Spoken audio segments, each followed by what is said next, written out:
Good evening, everybody, and thank you so much for joining us again tonight. I appreciate those of you who watched day one last night, and I anticipate having a great time with day two tonight as we watch God the Creator, the symphonic poem that I wrote for my dissertation back in 2013. A symphonic poem is a piece of music that has meaning outside the music itself. Therefore, this symphonic poem depicts the story of God creating the universe. Tonight, on day two, a few specifics. You will hear the piece beginning with a separation between the high tones and the low tones. This demonstrates, this signifies, if you will, the separation of the waters above the earth from the waters underneath. Then you'll hear some arpeggios, some movement in the strings. That's the water flowing back and forth. Then you'll start hearing these motives come in solo lines, short ones.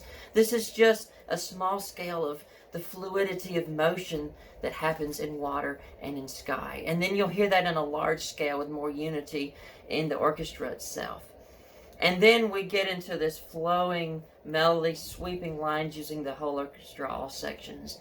Then after that, we start the ending of the piece with staggered entrances. It sounds like a waterfall of cascading instruments going up and then going down. And we finish with that same opening motive of the high versus the low, and the texture gets thinner and thinner till you're down to one solo instrument.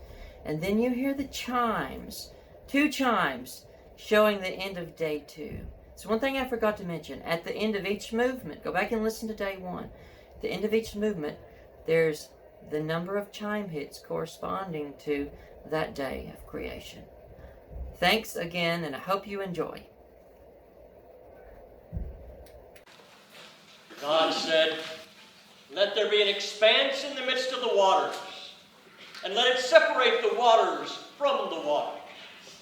And God made the expanse and separated the waters that were under the expanse from the waters that were above the expanse. And it was so. God called the expanse heaven. There was evening, and there was morning, the second day.